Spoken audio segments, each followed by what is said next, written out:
The book of Leviticus chapter 8 up to verses 7 we have looked at. ನಾವು ಯಾಜಕಕಾಂಡ ಪುಸ್ತಕದ 7ನೇ ಅಧ್ಯಾಯದವರೆಗೆ ಅಧ್ಯಯನವನ್ನ ಮಾಡಿದ್ದೇವೆ. ಈಗ 8ನೇ ಅಧ್ಯಾಯಕ್ಕೆ ನಾವು ಮುಂದುವರಿದಿದ್ದೇವೆ. We have looked up to verse 7 of chapter 8. 8ನೇ ಅಧ್ಯಾಯದ 7ನೇ ವಚನಗಳವರೆಗೆ ನಮ್ಮ ಅಧ್ಯಯನವನ್ನ ನಾವು ಮುಗಿಸಿದ್ದೇವೆ. Remember, Leviticus is a difficult book to understand, but it is a rich book with a lot of similarities. It shows the glory and excellencies of our Lord Jesus Christ. ಜ್ಞಾಪಕದಲ್ಲಿರಲಿ ಏನಂದ್ರೆ ಯಾಜಕಕಾಂಡ ಪುಸ್ತಕವು ಅದು ಅಧ್ಯಯನ ಮಾಡಲು ಅಷ್ಟು ಆಸಕ್ತಿದಾಯಕವಾದ ಪುಸ್ತಕವಲ್ಲದೆ ಹೋಗಿದ್ದರೂ ಅಲ್ಲಿ ನಮ್ಮ ಕರ್ತನಾಂತ ಯೇಸು ಕ್ರಿಸ್ತನನ್ನ ಸೂಚಿಸುವಂತಹ ಅನೇಕ ವಿಷಯಗಳು ಸಂಗತಿಗಳನ್ನು ನಾವು ಕಾಣುತ್ತೇವೆ. It's also a book where we have the direct words of God. ಮತ್ತು ಈ ಪುಸ್ತಕದಲ್ಲಿ ನಾವು ದೇವರ ನೇರ ನುಡಿಗಳನ್ನು ನಾವು ಹೆಚ್ಚಾಗಿ ಕಾಣುತ್ತೇವೆ. Okay, we are chapter 8 we were looking at the consecration of Aaron and his sons. 8ನೇ ಅಧ್ಯಾಯದಲ್ಲಿ ನಾವು ಆರೋನನನ್ನು ಅವನ ಮಕ್ಕಳ ಯಾಜಕೋದ್ಯೋಗಕ್ಕೆ ಅವರ ಪ್ರತಿಷ್ಠೆಯನ್ನು ನಾವು ಪ್ರತಿಷ್ಠಾಪಿಸುವುದನ್ನು ನಾವು ನೋಡಿದ್ದೇವೆ. Chapter 1 to 7 we saw the 5 different sacrifices. 1ರಿಂದ 5ನೇ ಅಧ್ಯಾಯಗಳವರೆಗೆ ನಾವು ಅನೇಕ ಯಜ್ಞಗಳ ಕುರಿತಾಗಿ ನಾವು ನೋಡಿಕೊಂಡಿದ್ದೇವೆ.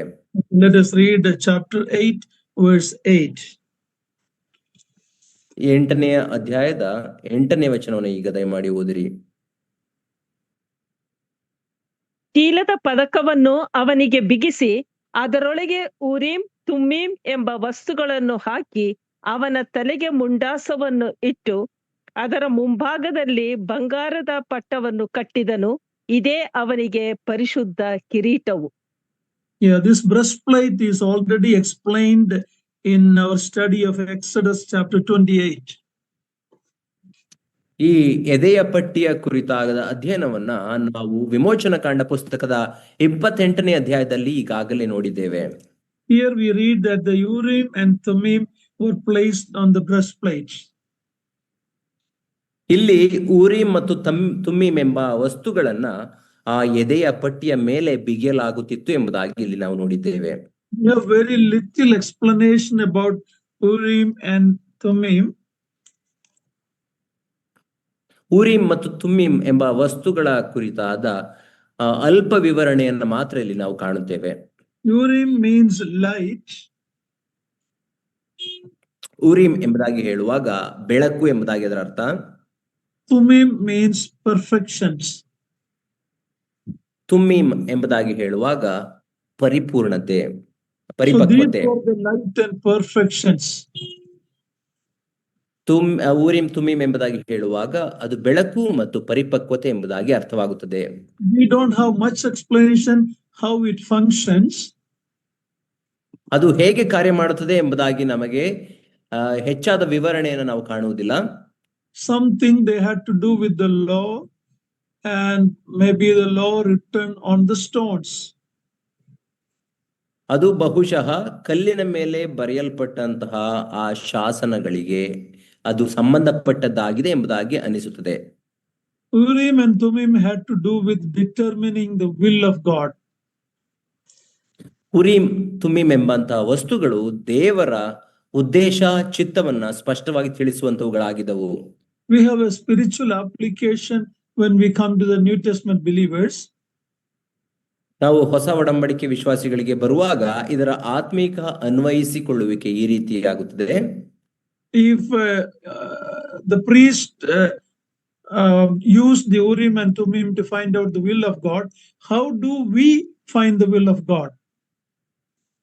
ಒಬ್ಬ ಮಹಾಯಾಜಕನು ಊರೀಮ್ ತುಮ್ಮೀಮ್ ಎಂಬ ವಸ್ತುಗಳನ್ನು ಉಪಯೋಗಿಸಿ ದೇವರ ಚಿತ್ತವನ್ನು ತಿಳಿದುಕೊಳ್ಳಬಲ್ಲವನಾದರೆ ನಾವು ದೇವರ ಚಿತ್ತವನ್ನು ಹೇಗೆ ತಿಳಿದುಕೊಳ್ಳುತ್ತೇವೆ? Some churches, some people say we have to fast and wait and pray for 21 days, then God will reveal his will. Such teachings are there. ಕೆಲವು ಸಭೆಗಳ ಬೋಧನೆಗಳು ಈ ರೀತಿ ಇದೆ ಏನೆಂದರೆ ನಾವು 21 ದಿನಗಳವರೆಗೆ ನಾವು ಉಪವಾಸವಿದ್ದು ಪ್ರಾರ್ಥಿಸುವಾಗ ದೇವರು ತನ್ನ ಉದ್ದೇಶವನ್ನ ತನ್ನ ಚಿತ್ತವನ್ನು ತಿಳಿಸುತ್ತಾನೆ ಎಂಬುದಾಗಿ. That is not true. God's will is described in the word of God. ಅದು ಸತ್ಯವಲ್ಲ. ಯಾಕಂದರೆ ದೇವರು ತನ್ನ ಚಿತ್ತವನ್ನ ತನ್ನ ವಾಕ್ಯದಲ್ಲಿ ಅದನ್ನ ಪ್ರಕಟಿಸಿದ್ದಾನೆ. We see the will of God revealed in the New Testament, in the Word of God, many of the will of God. ನಾವು ಹೊಸ ಒಡಂಬಡಿಕೆಯಲ್ಲಿ ದೇವರ ವಾಕ್ಯದಲ್ಲಿ ಆತನ ಉದ್ದೇಶ, ಆತನ ಚಿತ್ತಗಳು ಸ್ಪಷ್ಟವಾಗಿ ಆತನ ಅನೇಕ ಚಿತ್ತಗಳನ್ನ ಆತನು ಪ್ರಕಟಿಸಿರುವುದನ್ನು ಅಲ್ಲಿ ಕಾಣುತ್ತೇವೆ. In 2 Peter chapter 3, we see it is God's will that none should perish. 2 ಪೇತ್ರನಿಗೆ ಬರೆದ ಪತ್ರಿಕೆ 3ನೇ ಅಧ್ಯಾಯದಲ್ಲಿ ನಾವು ಓದುತ್ತೇವೆ ಅಂದರೆ ಯಾರು ನಾಶವಾಗಬಾರದು ಎಂಬುದು ಆತನ ಉದ್ದೇಶ ಎಂಬುದಾಗಿ. They should all come to the knowledge of the truth. ಎಲ್ಲರೂ ಸತ್ಯದ ಪರಿಜ್ಞಾನವನ್ನ ಹೊಂದಬೇಕು ಎಂಬುದಾಗಿ ಆತನ ಉದ್ದೇಶ. We should worship God through the Spirit, that is God's will. Surrender our bodies as a living sacrifice. ನಾವು ದೇವರನ್ನ ಆತ್ಮಿಕ ರೀತಿಯಲ್ಲಿ ಆರಾಧಿಸಬೇಕು ಎಂಬುದು ಆತನ ಉದ್ದೇಶ ಮತ್ತು ನಮ್ಮನ್ನೇ ನಾವು ಆತನಿಗೆ ಸಜೀವ ಯಜ್ಞವಾಗಿ ಸಮರ್ಪಿಸಬೇಕು ಎಂಬುದು ಆತನ ಉದ್ದೇಶ, ಚಿತ್ತವಾಗಿದೆ. Our sanctification is God's will. We read in Thessalonians. ಥೆಸಲೋನಿಕದವರಿಗೆ ಬರೆದ ಪತ್ರಿಕೆಯಲ್ಲಿ ಓದುವ ಪ್ರಕಾರ ನಮ್ಮ ಶುದ್ಧೀಕರಣವು ಸಹ ದೇವರ ಚಿತ್ತವಾಗಿದೆ. Suffering for his name without being ashamed is the will of God. ಆತನ ಹೆಸರನ್ನ ನಾಚಿಕೊಳ್ಳದೆ ಇತರರಿಗೆ ನಾವು ಹಂಚಿಕೊಳ್ಳುವುದು ಆತನ ಉದ್ದೇಶವಾಗಿದೆ, ಚಿತ್ತವಾಗಿದೆ. We be spirit filled, that is God's will. ನಾವು ಆತ್ಮನಿಂದ ತುಂಬಿದವರಾಗಿರಬೇಕು ಎಂಬುದು ಆತನ ಉದ್ದೇಶವಾಗಿದೆ. These are all the will of God revealed in the Word of God. So we don't need any item to know the will of God. It is revealed in the Word of God. As you and I study the Word of God, we will know what is God's will in our life. ಆದ್ದರಿಂದ ಈ ತನ್ನ ಎಲ್ಲ ಚಿತ್ತಗಳನ್ನ ಆತನು ತನ್ನ ವಾಕ್ಯದಲ್ಲಿ ಪ್ರಕಟಿಸುವ ಕಾರಣ ಆತನ ಚಿತ್ತವನ್ನ ತಿಳಿದುಕೊಳ್ಳಲಿಕ್ಕೆ ನಮಗೆ ಯಾವುದೇ ವಸ್ತುವಿನ ಅವಶ್ಯಕತೆ ಇಲ್ಲ. ಬದಲಾಗಿ ಆತನ ವಾಕ್ಯವನ್ನು ನಾವು ಅಧ್ಯಯನ ಮಾಡಿ ಅದರಿಂದ ಆತನ ಉದ್ದೇಶವನ್ನು, ಚಿತ್ತವನ್ನು ತಿಳಿದುಕೊಳ್ಳಬೇಕು ಎಂಬುದು ಆತನ ಉದ್ದೇಶವಾಗಿದೆ. In verse 9 we saw that it is graven upon the golden crown. We read that also in Exodus 28 about the golden crown that the high priest had. ನಾವು ಇಲ್ಲಿ 9ನೇ ವಚನಕ್ಕೆ ಬರುವಾಗ ಅಲ್ಲಿ ತಲೆಯ ಮುಂಡಾಸವನ್ನ ಇಟ್ಟು ಅದರ ಮುಂಭಾಗದಲ್ಲಿ ಬಂಗಾರದ ಪಟ್ಟವನ್ನು ಕಟ್ಟಿದನು, ಅದೇ ಅವನಿಗೆ ಪರಿಶುದ್ಧ ಕಿರೀಟ ಎಂಬುದಾಗಿ ನೋಡುತ್ತೇವೆ. ಅದೇ ರೀತಿಯಲ್ಲಿ ವಿಮೋಚನ ಕಾಂಡ 28ನೇ ಅಧ್ಯಾಯದಲ್ಲಿಯೂ ಸಹ ಆತನ ಕಿರೀಟದ ಕುರಿತಾಗಿ ನಾವು ಓದುತ್ತೇವೆ. On that it is written holiness to the Lord. ಅದರ ಮೇಲೆ ದೇವರಿಗೆ ಪರಿಶುದ್ಧವಾದದ್ದು ಎಂಬುದಾಗಿ ಬರೆಯಲ್ಪಟ್ಟಿರುವುದನ್ನು ನಾವು ಓದುತ್ತೇವೆ. That distinguishes the high priest from other priests. ಅದು ಮಹಾಯಾಜಕನನ್ನ ಇತರ ಯಾಜಕರಿಗಿಂತ ಪ್ರತ್ಯೇಕಿಸಿ ತೋರಿಸುವಂತದಾಗಿದೆ. Actually it shows the glories and beauties of our great high priest. ನಮ್ಮ ಶ್ರೇಷ್ಠ ಮಹಾಯಾಜಕನ ಶ್ರೇಷ್ಠತೆ ಮತ್ತು ಆತನ ಸೌಂದರ್ಯವನ್ನ ಅದು ತಿಳಿಸುವಂತದಾಗಿದೆ. He died down here on the earth and he saved us, and he lives at God's right hand to keep us saved. ಆತನು ನಮಗಾಗಿ ಈ ಭೂಮಿಯ ಮೇಲೆ ಆತನು ಕೆಳಗೆ ಇಳಿದು ಬಂದವನಾಗಿ ಶಿಲುಬೆ ಮೇಲೆ ಪ್ರಾಣವನ್ನ ಕೊಟ್ಟನು ಮತ್ತು ಈಗ ತಂದೆಯ ಬಲಭಾಗದಲ್ಲಿ ಕೂತುಕೊಂಡು ನನಗಾಗಿ ನಿಮಗಾಗಿ ಪ್ರಾರ್ಥಿಸುವವನಾಗಿದ್ದಾನೆ. So he saved us, he keeps us saved through his high priestly ministry. ಆತನು ನಮ್ಮನ್ನ ರಕ್ಷಿಸಿದನು ಮತ್ತು ತನ್ನ ಶ್ರೇಷ್ಠ ಮಹಾಯಾಜಕನ ಉದ್ಯೋಗದ ಮೂಲಕ ನಮ್ಮ ರಕ್ಷಣೆಯನ್ನ ಮುಂದುವರಿಸುವ ಆತನಾಗಿದ್ದಾನೆ. In John 14 verse 19 we say, because he lives we shall also live. ಯೋಹನ್ನ ಸುವಾರ್ತೆ 14ನೇ ಅಧ್ಯಾಯ 19ನೇ ವಚನದಲ್ಲಿ ನಾವು ಓದುತ್ತೇವೇನೆಂದರೆ, ಆತನು ಜೀವಿಸುವ ಕಾರಣ ನಾವು ಜೀವಿಸುವವರಾಗಿದ್ದೇವೆ. Now when this was laid on the high priest, his sons were there nearby. ಈ ಮುಂಡಾಸವನ್ನ ಅಥವಾ ಈ ಒಂದು what is it, uncle? The crown is laid on the high priest. His children's sons are near him. They are clothed with simple linen garments. ಆತನ ಮೇಲೆ ತಲೆಯ ಮೇಲೆ ಕಿರೀಟವನ್ನು ಇಡುವಾಗ ಮಹಾಯಾಜಕನ ಮಕ್ಕಳು ಅವರು ನಿಲುವಂಗಿಗಳನ್ನ ನಾರಿನ ನಿಲುವಂಗಿಗಳನ್ನು ಧರಿಸಿಕೊಂಡು ಅಲ್ಲಿ ನೋಡುವವರಾಗಿದ್ದರು. Okay, let's read verse 10. 10ನೇ ವಚನವನ್ನು ಈಗ ಓದಿಕೊಳ್ಳೋಣ. ಅನಂತರ ಮೋಶೆ ಅಭಿಷೇಕ ತೈಲವನ್ನು ತೆಗೆದುಕೊಂಡು ದೇವದರ್ಶನದ ಗುಡಾರವನ್ನು ಅದರಲ್ಲಿದ್ದ ಎಲ್ಲವನ್ನು ಅಭಿಷೇಕಿಸಿ ಪ್ರತಿಷ್ಠಿಸಿದನು. The tabernacle and all the vessels of the ministry had been sprinkled with blood.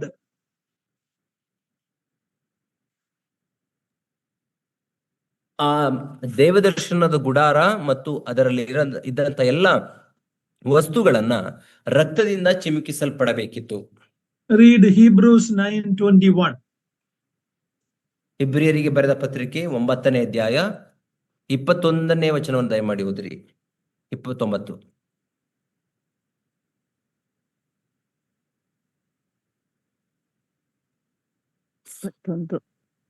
ಇದಲ್ಲದೆ ಗುಡಾರದ ಮೇಲೆಯೂ ದೇವರ ಸೇವೆಗೆ ಬೇಕಾಗಿರುವ ಎಲ್ಲಾ ಉಪಕರಣಗಳ ಮೇಲೆಯೂ ಅದೇ ರೀತಿಯಾಗಿ ರಕ್ತವನ್ನು ಪ್ರೋಕ್ಷಿಸಿದನು.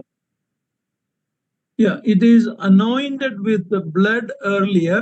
Now we read that it in verse 10 it anointed with oil. ಈಗ ಈ ಹಿಂದೆ ಎಲ್ಲ ಗುಡಾರದ ವಸ್ತುಗಳನ್ನ ಆ ರಕ್ತದಿಂದ ಚಿಮುಕಿಸಿದ್ದನ್ನ ನಾವು ನೋಡ್ತೇವೆ. ಈಗ ಅದನ್ನ ಆ ಎಣ್ಣೆಯಿಂದ ಚಿಮುಕಿಸಲ್ಪಡಬೇಕಿತ್ತು. They were already cleansed by the anointed by the blood, now anointed with the oil, which symbolizes the Holy Spirit. ಈಗಾಗಲೇ ರಕ್ತದಿಂದ ಅದು ಶುದ್ಧೀಕರಿಸಲ್ಪಟ್ಟಿದ್ದರೂ ತೈಲದಿಂದ ಅದನ್ನು ಅಭಿಷೇಕಿಸಲ್ಪಡುವುದು ಪರಿಶುದ್ಧ ಆತ್ಮನನ್ನ ಸೂಚಿಸುವಂತದ್ದಾಗಿದೆ. We were once, as New Testament believers, we were once cleansed by the blood, but now we are cleansed by the water, which is the word of God. Holy Spirit is the agent who helps us to understand our need for cleansing. ನಾವು ಹೊಸ ಒಡಂಬಡಿಕೆಯ ವಿಶ್ವಾಸಿಗಳಾಗಿ ನಾವು ಒಂದು ಬಾರಿ ದೇವರ ವಾಕ್ಯವೆಂಬಂತಹ ತಿಳಿ ನೀರಿನಿಂದ ನಾವು ತೊಳೆಯಲ್ಪಡುತ್ತೇವೆ. ನಂತರ ಪರಿಶುದ್ಧಾತ್ಮನೆಂಬಂತಹ ತೈಲದಿಂದ ನಾವು ಅಭಿಷೇಕಿಸಲ್ಪಟ್ಟವರಾಗಿದ್ದೇವೆ. Verse 11 and 12. 11 ಮತ್ತು 12ನೇ ವಚನ ದಯಮಾಡಿ ಓದ್ರಿ. ಯಜ್ಞವೇದಿಯ ಮೇಲೆ 7 ಸಾರಿ ಆ ತೈಲವನ್ನು ಚಿಮುಕಿಸಿ ವೇದಿಯನ್ನು, ಅದರ ಎಲ್ಲಾ ಉಪಕರಣಗಳನ್ನು, ಗಂಗಾಳವನ್ನು, ಅದರ ಪೀಠವನ್ನು ಅಭಿಷೇಕಿಸಿ ಪ್ರತಿಷ್ಠಿಸಿದನು. ಅದರಲ್ಲಿ ಸ್ವಲ್ಪವನ್ನು ಆರೋನನ ತಲೆಯ ಮೇಲೆ ಹೊಯ್ದು ಅವನನ್ನು ಅಭಿಷೇಕಿಸಿ ಪ್ರತಿಷ್ಠಿಸಿದನು. This act of sprinkling or anointing with the oil speaks of sanctification. ಈ ತೈಲದಿಂದ ಚಿಮುಕಿಸಲ್ಪಡುವಂಥದ್ದು ಅಥವಾ ಅಭಿಷೇಕಿಸಲ್ಪಡುವಂಥದ್ದು ಅದು ಪ್ರತಿಷ್ಠಿಸಲ್ಪಡುವ ಆ ಪ್ರಕ್ರಿಯೆಯನ್ನ ಸೂಚಿಸುವಂತದ್ದಾಗಿದೆ. Sanctification, ಶುದ್ಧೀಕರಣ. ಶುದ್ಧೀಕರಣದ ಕ್ರಿಯೆಯನ್ನ ಸೂಚಿಸುವಂತದ್ದಾಗಿದೆ. Christian life has 3 major phrases. One is justification, sanctification, and glorification. ಕ್ರಿಸ್ತಿಯ ಜೀವಿತದಲ್ಲಿ 3 ಆಯಾಮಗಳನ್ನು ನಾವು ನೋಡುತ್ತೇವೆ. ಒಂದು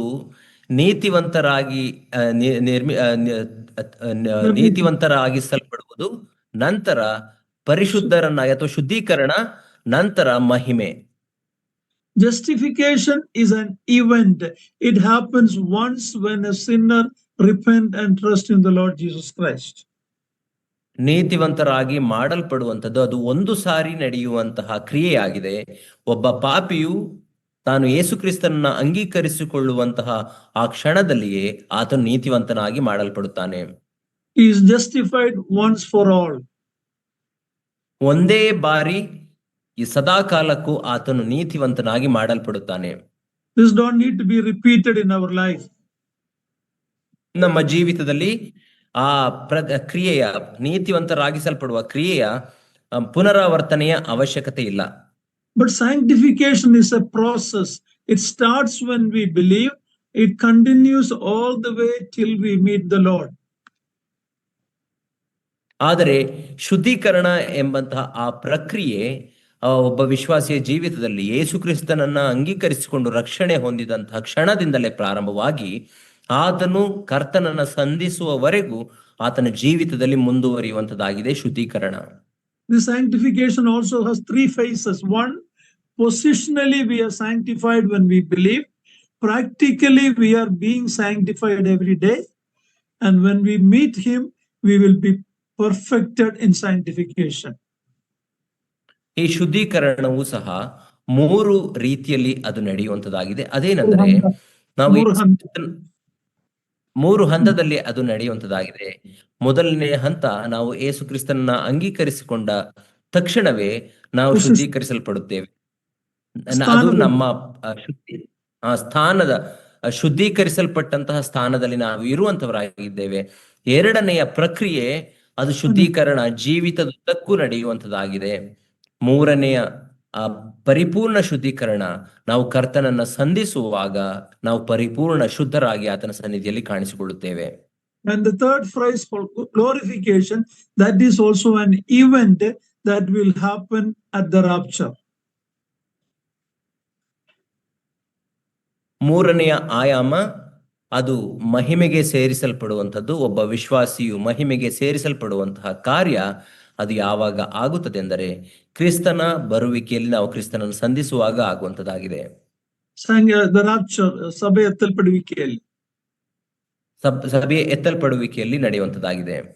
So justification, sanctification, glorification, that is the summary of Christian life.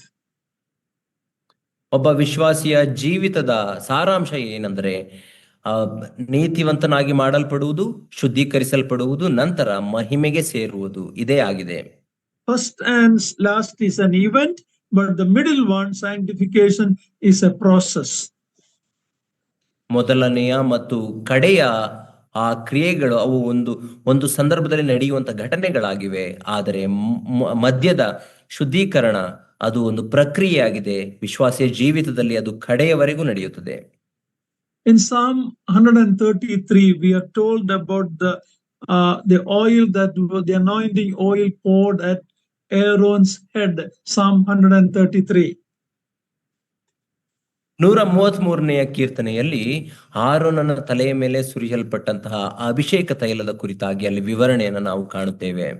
Now, when it is poured on the head, we read it comes down all the way to the bottom of his garment.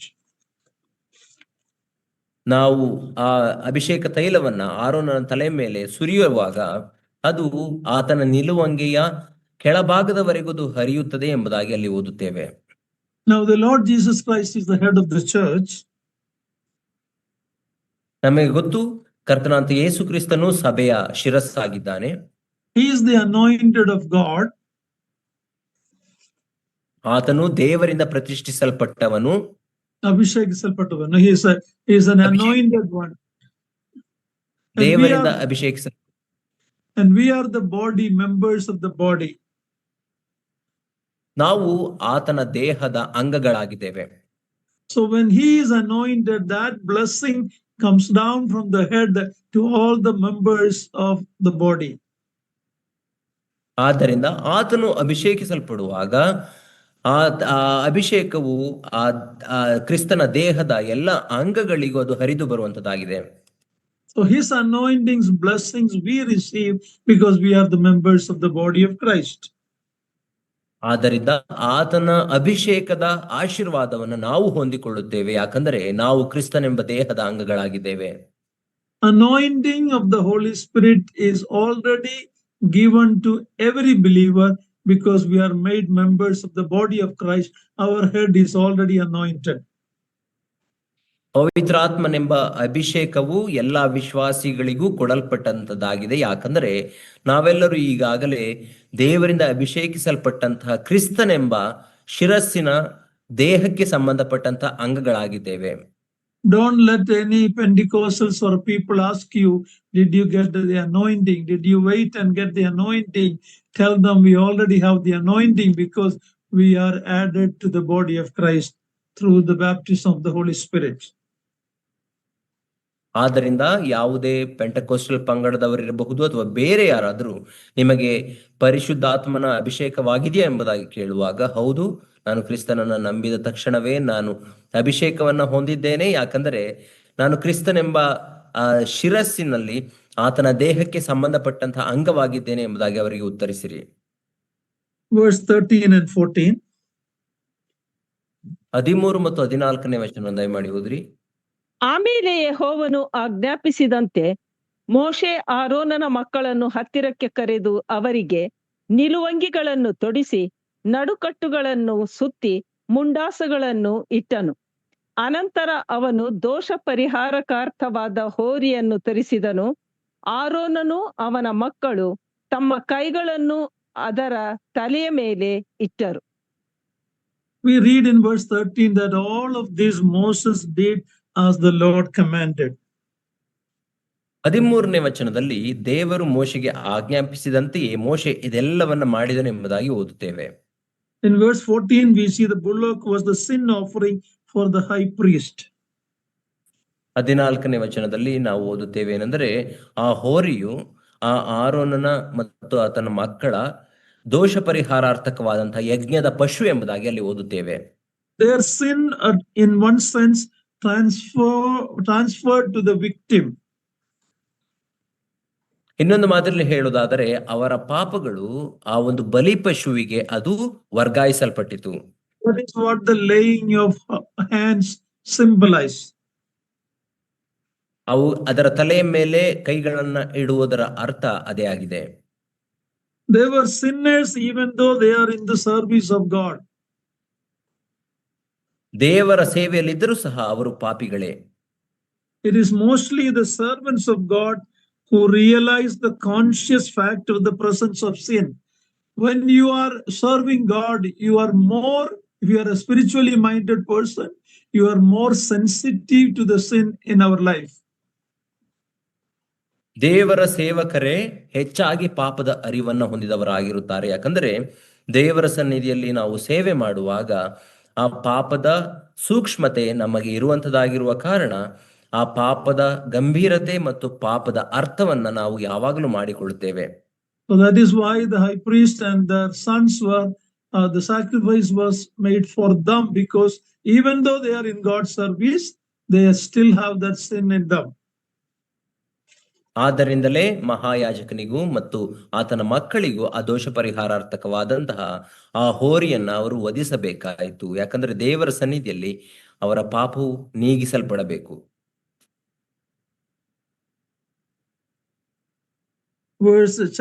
Psalms 40 verse 12. Please read that. Psalms 40 verse 12. ಕೀರ್ತನೆ 40ನೇ ಅಧ್ಯಾಯ 12ನೇ ವಚನವನ್ನು ದಯಮಾಡಿ ಓದಿರಿ. ಯಾಕೆಂದರೆ ಲೆಕ್ಕವಿಲ್ಲದ ಆಪತ್ತುಗಳು ನನ್ನನ್ನು ಸುತ್ತಿಕೊಂಡಿವೆ. ನನ್ನ ಪಾಪಗಳು ನನ್ನನ್ನು ಹಿಂದಟ್ಟಿ ಹಿಡಿಯುತ್ತಿರುತ್ತದೆ. ನನ್ನ ದಿಕ್ಕೆ ತೋರುವುದಿಲ್ಲ, ನನಗೆ ದಿಕ್ಕೆ ತೋರುವುದಿಲ್ಲ. ಅವು ನನ್ನ ತಲೆಯ ಕೂದಲುಗಳಿಗಿಂತಲೂ ಹೆಚ್ಚಾಗಿವೆ. ನಾನು ಎದೆಗುಂದಿ ಹೋದೆನು. Yeah, we are reminded that though we are saved, we still have a sin nature in us. ಇಲ್ಲಿ ನಮಗೆ ಜ್ಞಾಪಕ ಕೊಡಲ್ಪಡಲಾಗಿದೆ ಏನೆಂದರೆ ನಾವು ರಕ್ಷಿಸಲ್ಪಟ್ಟವರಾಗಿದ್ದರೂ ಸಹ ನಮ್ಮಲ್ಲಿ ಇನ್ನೂ ಪಾಪದ ಸ್ವಭಾವವು ಇದೆ. The Lord is calling the sinner to come unto me, I will give you rest. We read in Matthew 11. ಮತ್ತಾಯನ ಸುವಾರ್ತೆ 11ನೇ ಅಧ್ಯಾಯದಲ್ಲಿ ನಾವು ಓದುತ್ತೇವೆ, ನನ್ನ ಕರ್ತನು ಆತನು ಪಾಪಿಗಳನ್ನು ಕರೆಯುವವನಾಗಿದ್ದಾನೆ. ಎಲೆ ಕಷ್ಟಪಡುವವರೇ ಹೊರೆ ಹೊತ್ತವರೇ ನನ್ನ ಬಳಿಗೆ ಬನ್ನಿರಿ, ನಾನು ನಿಮಗೆ ವಿಶ್ರಾಂತಿಯನ್ನು ಕೊಡುತ್ತೇನೆ ಎಂಬುದಾಗಿ ಕರೆಯುತ್ತಾನೆ.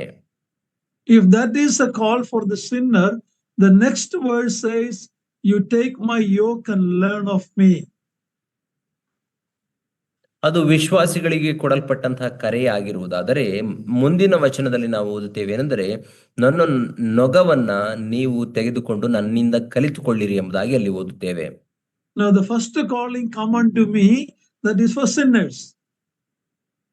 ನನ್ನ ಬಳಿಗೆ ಬನ್ನಿರಿ ಎಂಬಂತಹ ಆ ಒಂದು ಕರೆ ಅದು ಪಾಪಿಗಳಿಗೆ ಕೊಡಲ್ಪಟ್ಟ ಕರೆಯಾಗಿದೆ.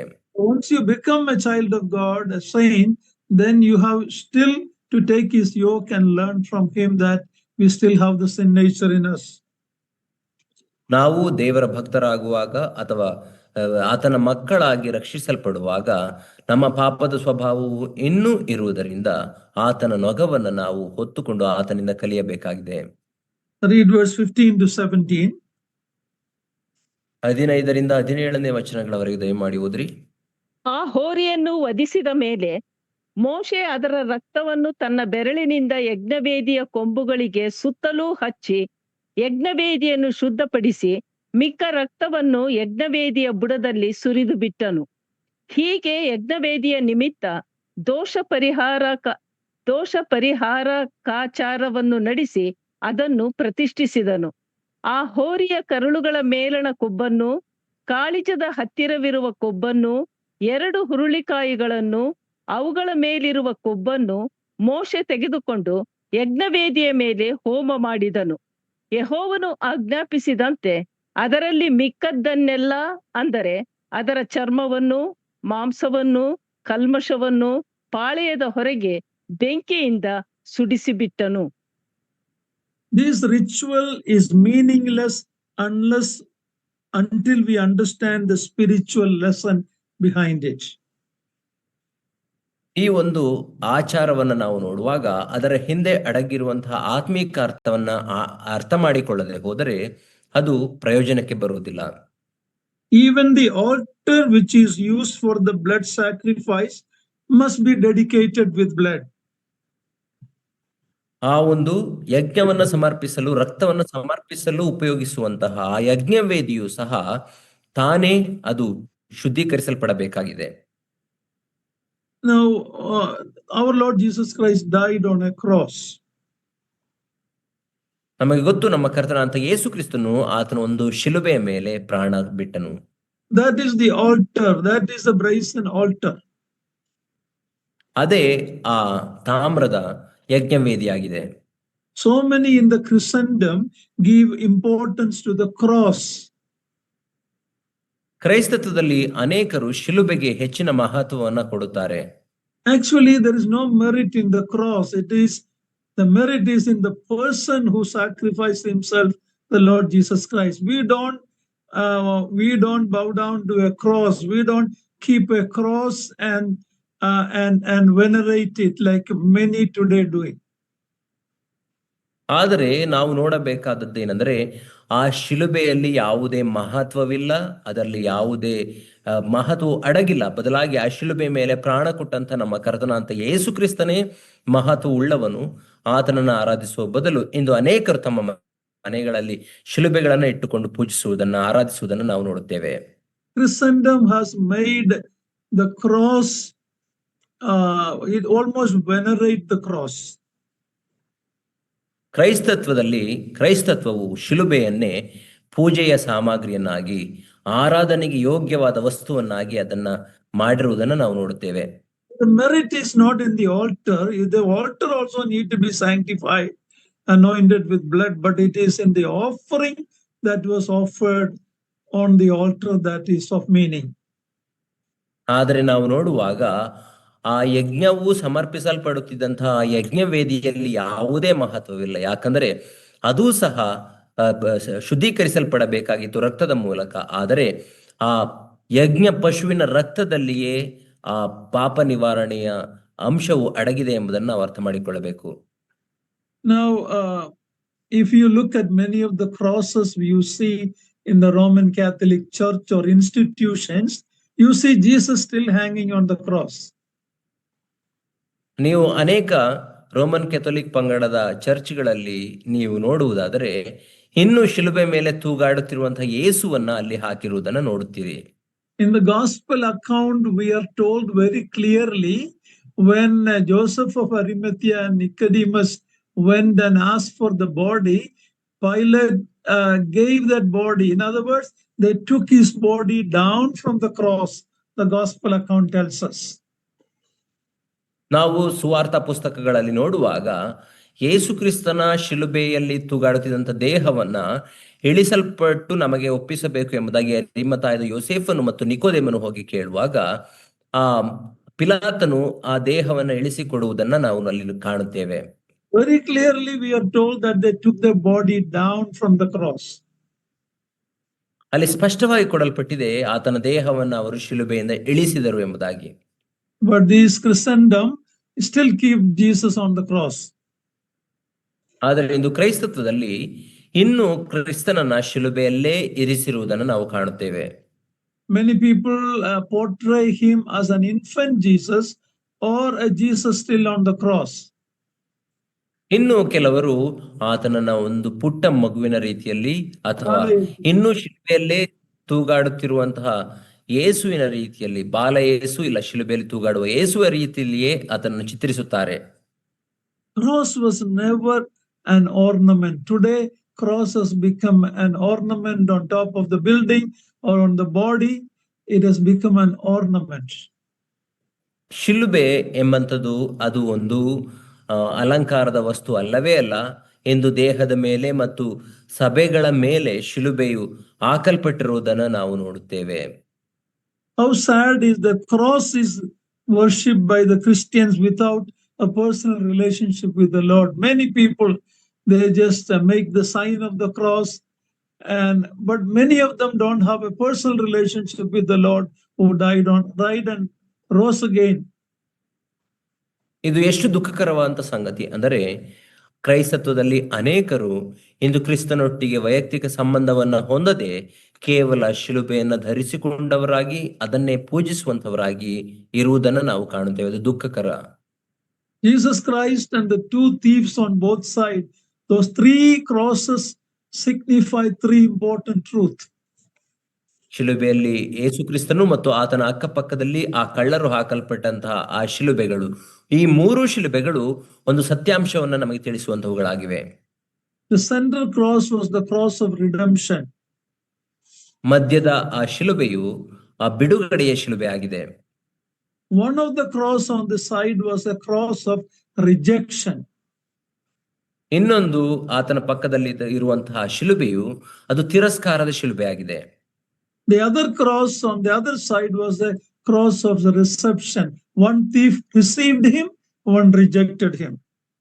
ಮತ್ತು ಆತನ ಬಲಗಡೆಯಲ್ಲಿದ್ದಂತಹ ಇನ್ನೊಂದು ಶಿಲುಬೆ ಆತನನ್ನ ಸ್ವೀಕರಿಸುವ ಅಥವಾ ಸ್ವೀಕಾರದ ಶಿಲುಬೆ ಆಗಿದೆ. ಒಬ್ಬ ಕಳ್ಳನು ಆತನನ್ನ ತಿರಸ್ಕರಿಸಿದನು, ಇನ್ನೊಬ್ಬನು ಆತನನ್ನ ಅಂಗೀಕರಿಸಿದನು. So the cross was the altar. ಅದೇ ಆ ಶಿಲುಬೆಯೇ ಆ ಯಜ್ಞವೇದಿಯಾಗಿದೆ. It is only the central cross. ಮಧ್ಯದ ಶಿಲುಬೆ ಮಾತ್ರ ಅದು ರಕ್ಷಣೆಯನ್ನು ತರುವಂತದ್ದು.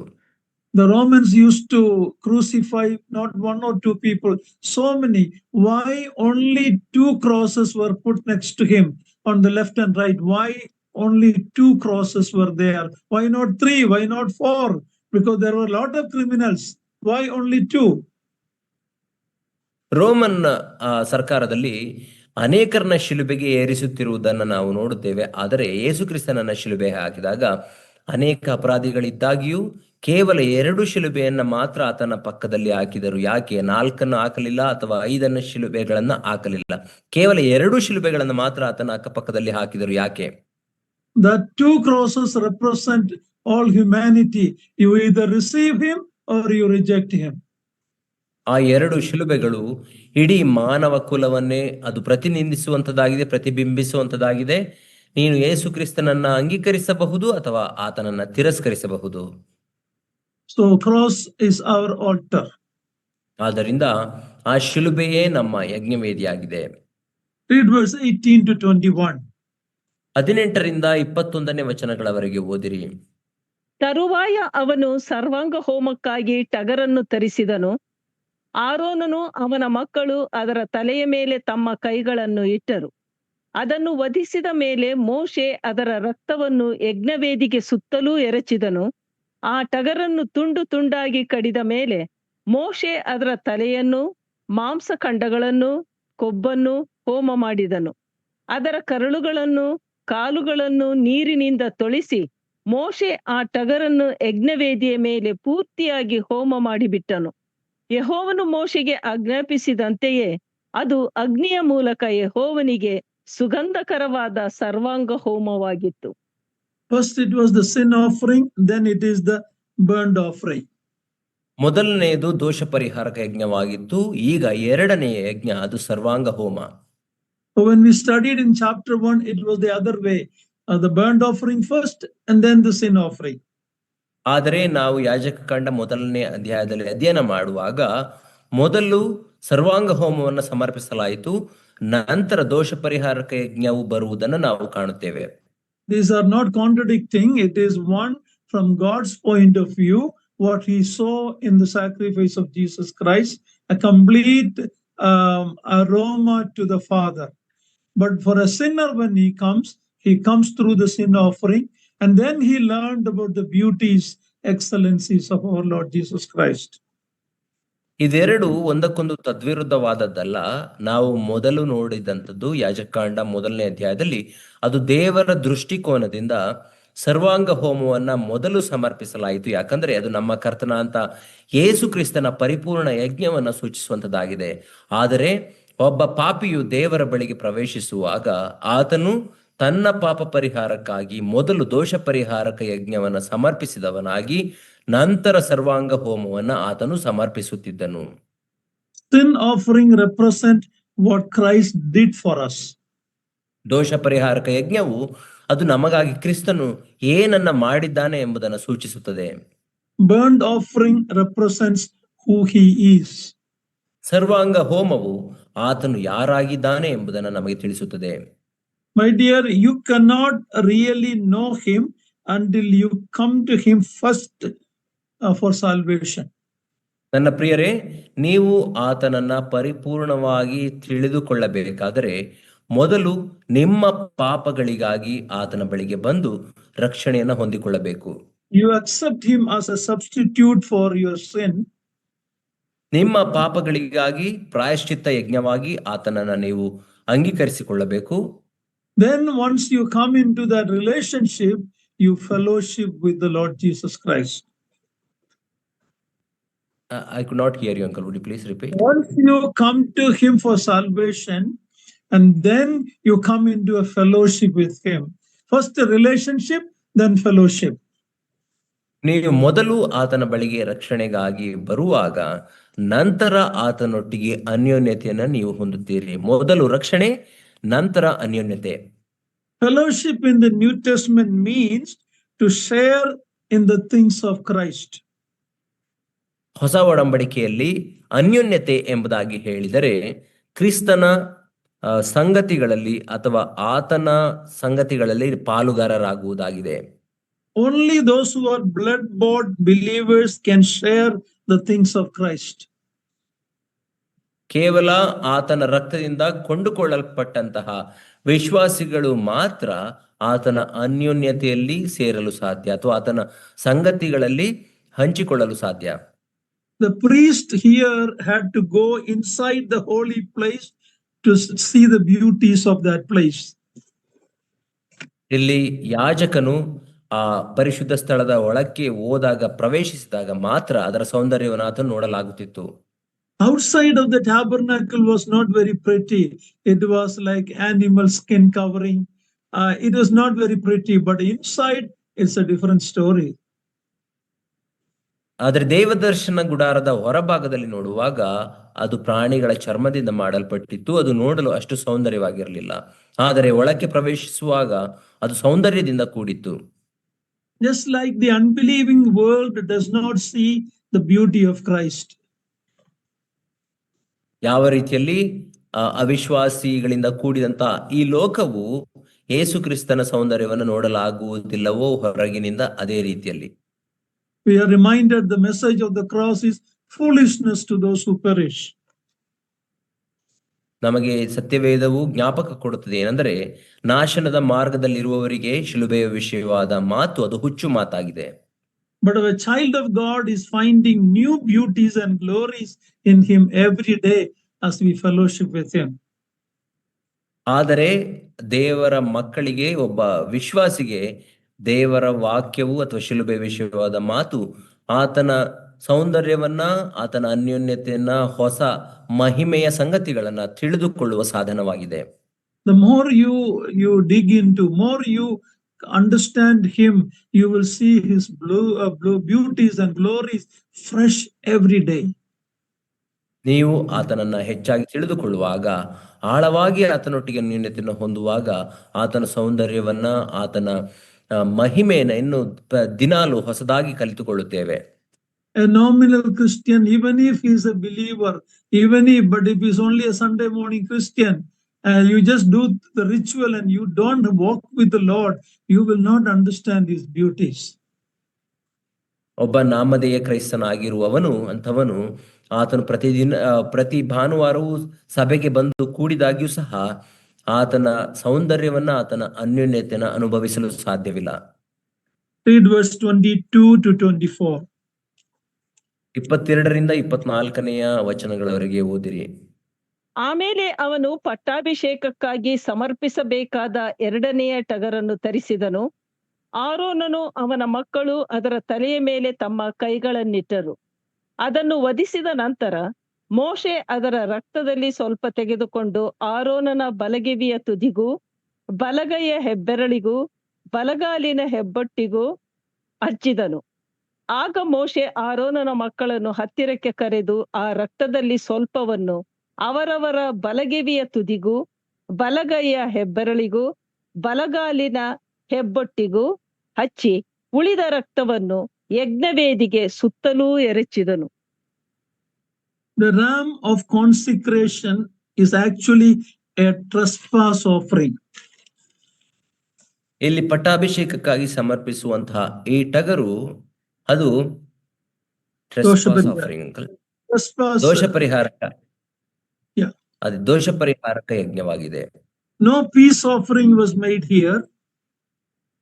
ಇಲ್ಲಿ ಯಾವುದೇ ಸಮಾಧಾನ ಯಜ್ಞವನ್ನ ಸಮರ್ಪಿಸಲಿಲ್ಲ. What is the reason? ಅದಕ್ಕೆ ಕಾರಣವೇನು? Because the priests are already in the sanctuary, in the place of fellowship and communion. ಯಾಕಂದರೆ ಯಾಜಕನು ಎಂಬಂತವನು ದೇವರ ದೃಷ್ಟಿಯಲ್ಲಿ ಪರಿಶುದ್ಧನು ಮತ್ತು ಆತನ ಅನ್ಯೋನ್ಯತೆಯಲ್ಲಿ ಈಗಾಗಲೇ ಆತನು ಶುದ್ಧೀಕರಿಸಲ್ಪಟ್ಟವನು. He is already in the sanctuary, inside. ಆತನು ಈಗಾಗಲೇ ದೇವ ದರ್ಶನದ ಗುಡಾರದ ಒಳಗಿದ್ದಾನೆ. That is the place of fellowship and communion.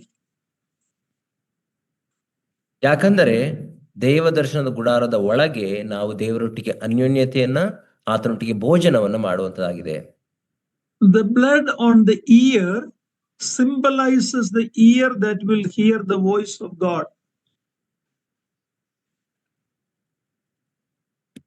The blood ಕಿವಿಗಳಿಗೆ, ಬಲಗಿವಿಗಳಿಗೆ ಆ ರಕ್ತವು please repeat. The blood put on the ear speaks about the ear that will be hearing the voice of God. ಕಿವಿಗಳಿಗೆ ರಕ್ತವು ಹಚ್ಚಲ್ಪಡುವಂಥದ್ದು ಅದು ದೇವರ ಸ್ವರವನ್ನ ಕೇಳುವಂತಹ ಕಿವಿಗಳಿಗೆ ಸೂಚನೆಯಾಗಿದೆ. We read that the natural man does not receive the things of Christ. ನಾವು ನೋಡುವಾಗ ಓದುತ್ತೇವೆ ಏನಂದ್ರೆ ಆ ಪ್ರಾಕೃತ ಮನುಷ್ಯನು ದೇವರ ಸಂಗತಿಗಳನ್ನ ಆತನು ಅಂಗೀಕರಿಸುವುದಿಲ್ಲ, ಆತನು ಬಯಸುವುದಿಲ್ಲ. The blood tipped hand was essential for serving God. ಆ ರಕ್ತಗಳಲ್ಲಿ ಹಜ್ಜಲ್ಪಟ್ಟಂತಹ ಬೆರಳುಗಳು ದೇವರ ಸೇವೆ ಮಾಡಲು ಅವಶ್ಯಕವಾಗಿದೆ. So ear speaks about hearing, the hand speaks about service. ಕಿವಿ ಎಂಬಂಥದ್ದು ದೇವರ ಸ್ವರವನ್ನ ಕೇಳುವುದನ್ನ ಸೂಚಿಸುತ್ತದೆ ಮತ್ತು ಕೈ ಬೆರಳುಗಳು ಅದು ದೇವರ ಸೇವೆಯನ್ನ ಸೂಚಿಸುವಂತದಾಗಿದೆ. We cannot serve God unless we are already washed by the blood. ನಾವು ಈಗಾಗಲೇ ದೇವರ ರಕ್ತದಿಂದ ತೊಳೆಯಲ್ಪಡದೆ ಹೋದರೆ ದೇವರನ್ನ ಸೇವಿಸಲು ಸಾಧ್ಯವಿಲ್ಲ. The problem with the nominal Christianity is that many people are serving God, but they don't have a relationship with the Lord. ನಾಮಧೇಯ ಕ್ರೈಸ್ತತ್ವದಲ್ಲಿ ಇರುವಂತಹ ಸಮಸ್ಯೆ ಏನೆಂದರೆ ಅವರಲ್ಲಿ ಅನೇಕರು ದೇವರನ್ನ ಸೇವೆ ಮಾಡುತ್ತಿದ್ದಾರೆ, ದೇವರ ಸೇವೆಯನ್ನು ಮಾಡುತ್ತಿದ್ದಾರೆ, ಆದರೆ ಅವರಿಗೆ ದೇವರೊಟ್ಟಿಗೆ ವೈಯಕ್ತಿಕ ಸಂಬಂಧವೇ ಇಲ್ಲ. They have church positions, they are running organization, they are doing lot of things, but they are not washed by the blood. That blood is not applied, they are not saved. ಅವರು ಸಭೆಗಳಲ್ಲಿ ಉತ್ತಮ ಸ್ಥಾನದಲ್ಲಿದ್ದಾರೆ, ಅನೇಕ ಸಂಸ್ಥೆಗಳನ್ನು ನಡೆಸುವಂತವರಾಗಿರುತ್ತಾರೆ, ಆದರೆ ಅವರ ಕೈಗಳು ಯೇಸು ಕ್ರಿಸ್ತನ ರಕ್ತದಲ್ಲಿ ತೊಳೆಯಲ್ಪಟ್ಟಿಲ್ಲ. Christendom has become far away from the word of God. ಕ್ರೈಸ್ತತ್ವವು ದೇವರ ವಾಕ್ಯದಿಂದ ಅತಿ ದೂರಕ್ಕೆ ಸರಿದು ಹೋಗಿದೆ. So we see the blood-tipped ear, blood-tipped finger, now the blood-tipped foot we see. ಆದ್ದರಿಂದ ನಾವು ಅಲ್ಲಿ ನೋಡುತ್ತೇವೆ ಕಿವಿಗಳಿಗೆ ಹಚ್ಚಲ್ಪಟ್ಟಂತಹ ರಕ್ತದಿಂದ ಹಚ್ಚಲ್ಪಟ್ಟಂತಹ ಕಿವಿಗಳು, ರಕ್ತದಲ್ಲಿ ಅದ್ದಿದಂತಹ ಕೈ ಬೆರಳುಗಳನ್ನು ನೋಡುತ್ತೇವೆ. ಈಗ ಕಾಲ್ ಬೆರಳುಗಳನ್ನು ನಾವು ನೋಡುತ್ತೇವೆ. That is essential for the walk before God. ದೇವರ ಮುಂದೆ ನಡೆಯಬೇಕಾದರೆ ಆ ರಕ್ತದಿಂದ ಅದ್ದಲ್ಪಟ್ಟಂತಹ ಹೆಬ್ಬಟ್ಟುಗಳು ಅಥವಾ ಕಾಲ್ಬೆರಳುಗಳು ಅವಶ್ಯಕ. In the New Testament, again and again we read, walk worthy of your calling, walk worthy of the Lord. Christian walk means our Christian life. ಹೊಸ ಒಡಂಬಡಿಕೆಯಲ್ಲಿ ನಾವು ಮತ್ತೆ ಮತ್ತೆ ನೋಡುವರಾಗಿದ್ದೇವೆ. ಏನೆಂದರೆ, ನೀವು ಕರೆಯಲ್ಪಟ್ಟವರಾದ ಕಾರಣ ಅದಕ್ಕೆ ಯೋಗ್ಯರಾಗಿ ನಡೆದುಕೊಳ್ಳಿರಿ. ಕ್ರೈಸ್ತತ್ವಕ್ಕೆ ಅಥವಾ ಕ್ರೈಸ್ತರಾಗಿ ಯೋಗ್ಯ ರೀತಿಯಲ್ಲಿ ನಡೆದುಕೊಳ್ಳಿರಿ ಎಂಬುದಾಗಿ ಮತ್ತೆ ಮತ್ತೆ ಹೇಳಿರುವುದನ್ನು ನಾವು ಓದುತ್ತೇವೆ. All these are symbolic of the fact that the total personality must be presented to God. ಇದೆಲ್ಲವೂ ಯಾವುದನ್ನ ಪ್ರತಿನಿಧಿಸುತ್ತದೆ ಎಂಬುದಾಗಿ ಹೇಳುವುದಾದರೆ, ನಮ್ಮ ಸಂಪೂರ್ಣ ವ್ಯಕ್ತಿತ್ವವನ್ನೇ ನಾವು ದೇವರಿಗೆ ಸಮರ್ಪಿಸಬೇಕು ಎಂಬುದನ್ನು ಸೂಚಿಸುತ್ತದೆ. Isn't that what we read in Romans 12:1-2? Therefore, present your bodies as a living sacrifice. This is your reasonable service. ಅದನ್ನೇ ನಾವು ರೋಮಾಪುರದವರಿಗೆ ಬರೆದ ಪತ್ರಿಕೆ 6ನೇ ಅಧ್ಯಾಯದಲ್ಲಿ 1-2ನೇ ವಚನದಲ್ಲಿ ಓದುತ್ತೇವಲ್ಲವೇ? ಏನೆಂದರೆ, ನಿಮ್ಮ ದೇಹಗಳನ್ನು ದೇವರಿಗೆ ಮೀಸಲಾಗಿಯೂ ಮೆಚ್ಚುಗೆಯಾಗಿಯೂ ಇರುವ ಸಜೀವ ಯಜ್ಞವಾಗಿ ಸಮರ್ಪಿಸಿರಿ, ಇದೇ ನಿಮ್ಮ ವಿವೇಕಪೂರ್ವಕವಾದ ಆರಾಧನೆಯು ಎಂಬುದಾಗಿ. Now, don't misunderstand. There the body doesn't mean only body. There the body means the whole person. ಅಲ್ಲಿ ದೇಹವನ್ನ ಎಂಬುದಾಗಿ ಹೇಳುವಾಗ ಅದರ ಅರ್ಥ ಕೇವಲ ದೇಹವನ್ನ ಎಂಬುದಾಗಿ ತಪ್ಪಾಗಿ ಅರ್ಥ ಮಾಡಿಕೊಳ್ಳಬೇಡ್ರಿ. ಅದರ ಅರ್ಥ ನಮ್ಮ ಇಡೀ ವ್ಯಕ್ತಿತ್ವವನ್ನೇ ದೇವರಿಗೆ ಸಮರ್ಪಿಸಬೇಕು. Body, soul and spirit, our whole person. ನಮ್ಮ ಆತ್ಮ, ದೇಹ, ಪ್ರಾಣವನ್ನ ಸಂಪೂರ್ಣವಾಗಿ ನಾವು ದೇವರಿಗೆ ಸಮರ್ಪಿಸಬೇಕು. Okay, now read verse 25-29. 25ರಿಂದ 29ನೇ. ಅವನು ಆ ಟಗರಿನ ಕೊಬ್ಬನ್ನು, ಅಂದರೆ ಬಾಲದ ಕೊಬ್ಬು, ಕರಳುಗಳ ಮೇಲಣ ಎಲ್ಲಾ ಕೊಬ್ಬು, ಕಾಳಿಜದ ಹತ್ತಿರವಿರುವ ಕೊಬ್ಬು, 2 ಹುರುಳಿಕಾಯಿಗಳು, ಅವುಗಳ ಮೇಲಿದ್ದ ಕೊಬ್ಬು, ಇವುಗಳನ್ನು, ಬಲದೊಡೆಯನ್ನು, ಯೆಹೋವನ ಸನ್ನಿಧಿಯಲ್ಲಿ ಪುಟ್ಟಿಯಲ್ಲಿ ಇಟ್ಟಿದ್ದ ಹುಳಿಯಿಲ್ಲದ ಭಕ್ಷ್ಯಗಳಲ್ಲಿ 1 ರೊಟ್ಟಿಯನ್ನು, ಎಣ್ಣೆ ಮಿಶ್ರವಾದ 1 ಹೋಳಿಗೆಯನ್ನು, 1 ಕಡುಬನ್ನು ತೆಗೆದುಕೊಂಡು ಈ ಭಕ್ಷ್ಯಗಳನ್ನು ಆ ಕೊಬ್ಬಿನ ಮತ್ತು ಬಲದೊಡೆಯ ಮೇಲೆ ಇಟ್ಟು ಎಲ್ಲವುಗಳನ್ನು ಆರೋನನ ಮತ್ತು ಅವನ ಮಕ್ಕಳ ಕೈಗಳಿಗೆ ಕೊಟ್ಟು ನೈವೇದ್ಯವೆಂದು ಸೂಚಿಸುವುದಕ್ಕೆ ಯೆಹೋವನ ಸನ್ನಿಧಿಯಲ್ಲಿ ನೀವಾಳಿಸಿದನು. ಆಮೇಲೆ ಮೋಶೆ ಅವುಗಳನ್ನು ಅವರ ಕೈಯಿಂದ ತೆಗೆದುಕೊಂಡು ಯಜ್ಞವೇದಿಯಲ್ಲಿ ಸರ್ವಾಂಗ ಹೋಮ ದ್ರವ್ಯದ ಮೇಲಿಟ್ಟು ಹೋಮ ಮಾಡಿದನು. ಅದು ಅಗ್ನಿಯ ಮೂಲಕ ಯೆಹೋವನಿಗೆ ಸುಗಂಧಕರವಾದ ಪಟ್ಟಾಭಿಷೇಕ ಯಜ್ಞವಾಗಿತ್ತು. ಮೋಶೆ ಅದರ ಎದೆಯ ಭಾಗವನ್ನು ತೆಗೆದುಕೊಂಡು ನೈವೇದ್ಯವಾಗಿ ಯೆಹೋವನ ಸನ್ನಿಧಿಯಲ್ಲಿ ನೀವಾಳಿಸಿದನು. ಯೆಹೋವನು ಆಜ್ಞಾಪಿಸಿದಂತೆ ಆ ಪಟ್ಟಾಭಿಷೇಕ ಯಜ್ಞದ ಟಗರಿನಲ್ಲಿ ಆ ಎದೆಯ ಭಾಗವೇ ಮೋಶೆಗೆ ಸಲ್ಲಬೇಕಾದದ್ದು. These verses tell that they took the parts of all the offerings, put them together, placed them in the hands of Aaron and his sons, and they waved them before the Lord. ಈ ವಚನ ಭಾಗದಲ್ಲಿ ನಾವು ಓದುತ್ತೇವೆ ಏನಂದ್ರೆ, ಆತನು ಆ ಭಾಗವನ್ನ ತೆಗೆದುಕೊಂಡು ಅದನ್ನ ದೇವರ ಸನ್ನಿಧಿಯಲ್ಲಿ ನಿವಾಳಿಸಿ ಆರೋನನು ಮತ್ತು ಆತನ ಮಕ್ಕಳಿಗೆ ಅದನ್ನ before the Lord. ದೇವರ ಸನ್ನಿಧಿಯಲ್ಲಿ ಅದನ್ನು ನಿವಾಳಿಸಿದನು ಎಂಬುದಾಗಿ ಓದುತ್ತೇವೆ. This is talking about a total commitment. ಇದು ದೇವರಿಗೆ ನಮ್ಮ ಪರಿಪೂರ್ಣ ಸಮರ್ಪಣೆಯನ್ನು ಸೂಚಿಸುತ್ತದೆ. Read Hebrews chapter 9 verse 28. ಇಬ್ರಿಯ 9:28ನೆಯ ವಚನವನ್ನು ದಯಮಾಡಿ ಓದಿರಿ.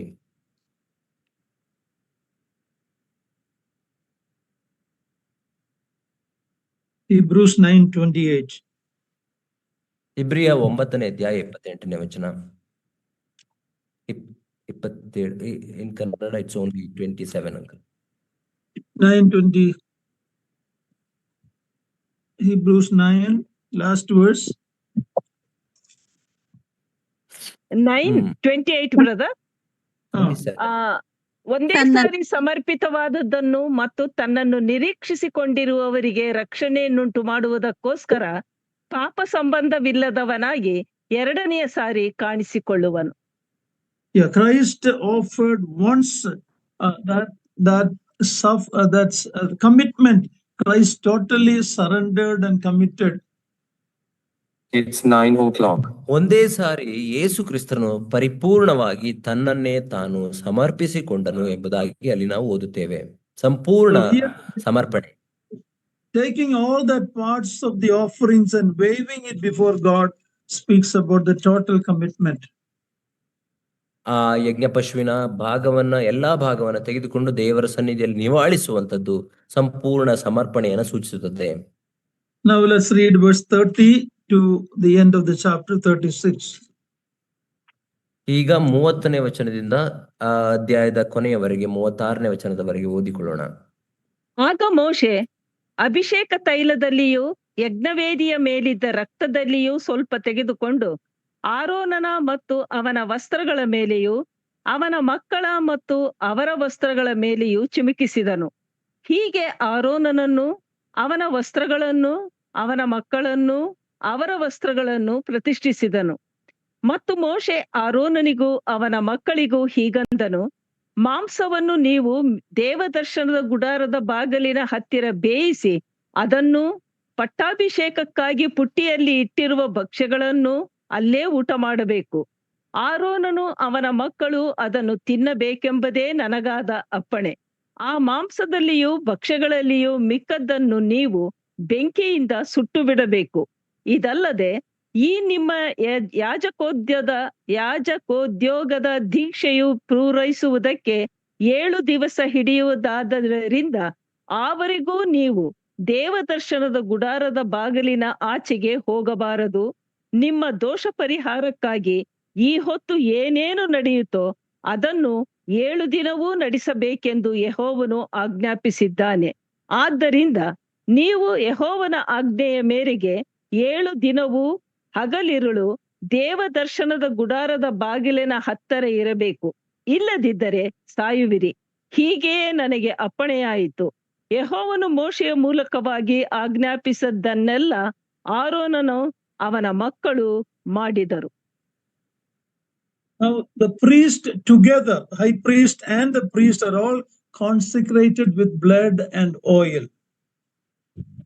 ಈಗ ಮಹಾಯಾಜಕನು ಮತ್ತು ಎಲ್ಲಾ ಯಾಜಕರು ರಕ್ತದಿಂದ ಮತ್ತು ಎಣ್ಣೆಯಿಂದ ಅವರು ಪ್ರತಿಷ್ಠಿಸಲ್ಪಡುವುದನ್ನ ನಾವು ನೋಡುತ್ತೇವೆ.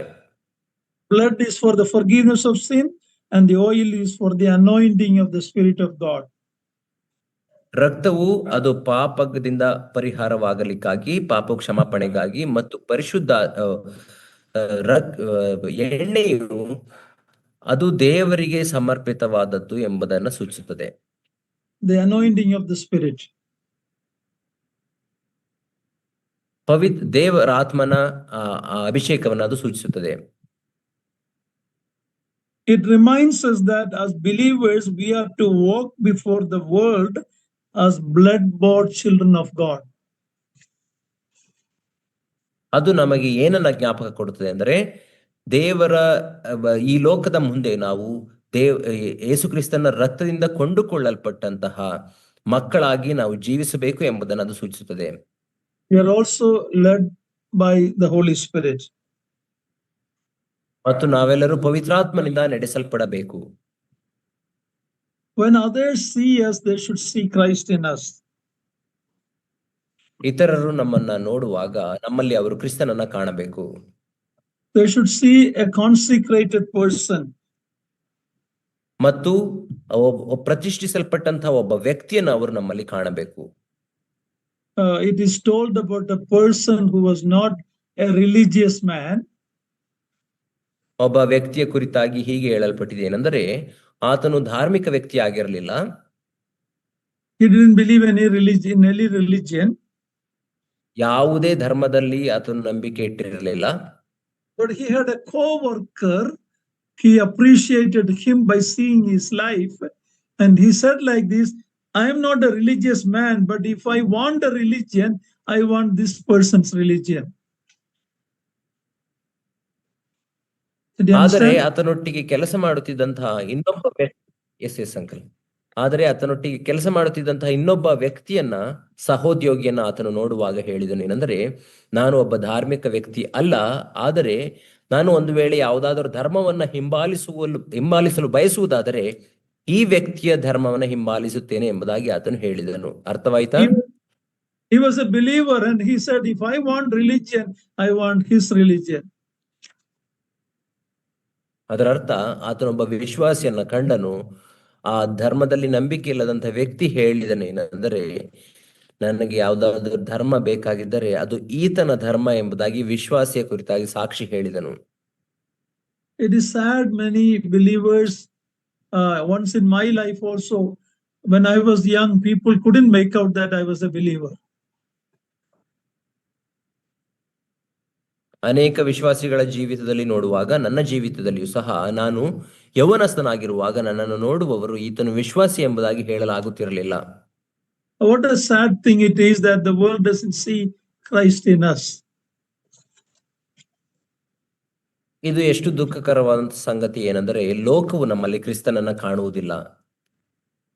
I had an incident where once or twice I told some people who are believers, they say they are believers, they are breaking bread, and some issues in their life, in their family life, and it doesn't show that they are Christians, even though they claim to be believers. So I told them, brother, if the way you are acting, if you share the gospel with me, I will not believe it.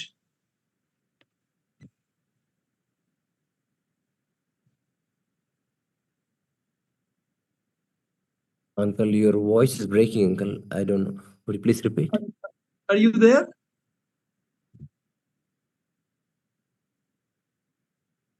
Brother, ನಿಮ್ಮದೇ problem ಇರೋದು brother.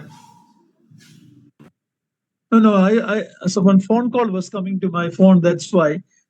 Niranjan brother, are you there? Yes, uncle, I can hear you now. Now what I'm telling is there is one or two cases where I told the believer that suppose I was not a Christian and you share the gospel with me, I wouldn't believe because I don't want to be a Christian like you.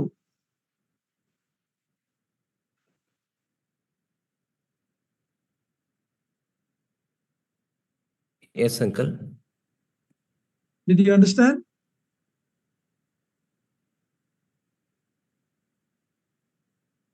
I think my network is unstable, uncle. Would you please repeat? Okay, If possible, please repeat. I told the believer whose behavior was very bad, I told him, suppose I was not a believer and you are sharing the gospel with me, I wouldn't believe it.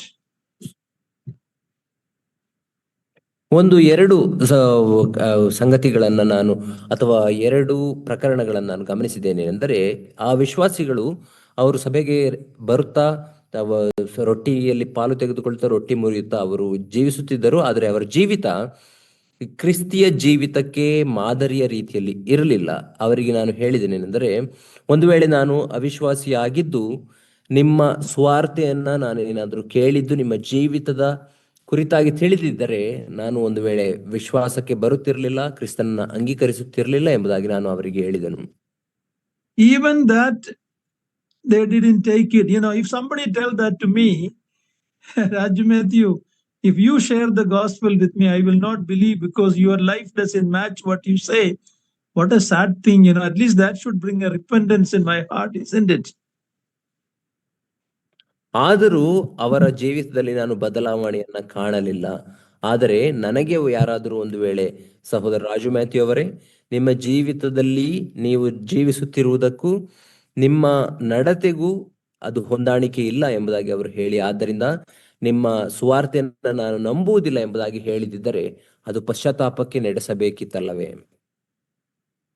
The Aaron and the sons, their dress it is with blood, and blood is sprinkled, oil is sprinkled.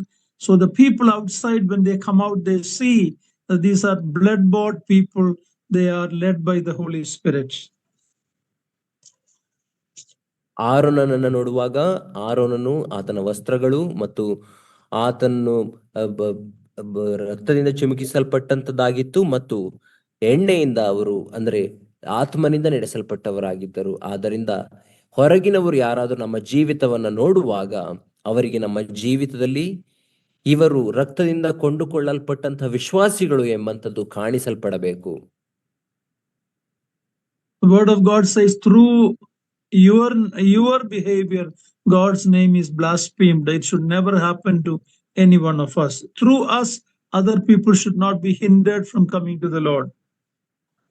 ದೇವರ ವಾಕ್ಯವು ಈ ರೀತಿ ಹೇಳುತ್ತದೆ, ಏನೆಂದರೆ ನಿಮ್ಮ ನಡವಳಿಕೆಯಿಂದಲೇ ಕ್ರಿಸ್ತನ ನಾಮಕ್ಕೆ ದೂಷಣೆ ಆಗುತ್ತಿದೆ ಎಂಬುದಾಗಿ ಹೇಳುವುದನ್ನು ನಾವು ನೋಡುವಾಗ, ನಮ್ಮ ಜೀವಿತದಿಂದ ನಮ್ಮ ನಡವಳಿಕೆಯ ಮೂಲಕ ಕ್ರಿಸ್ತನ ಬಳಿಗೆ ಯಾರಾದರೂ ನಡೆಸಲ್ಪಡುತ್ತಿದ್ದರೆ ಅಂಥವರಿಗೆ ಅದು ಅಡ್ಡಿಯಾಗಬಾರದು.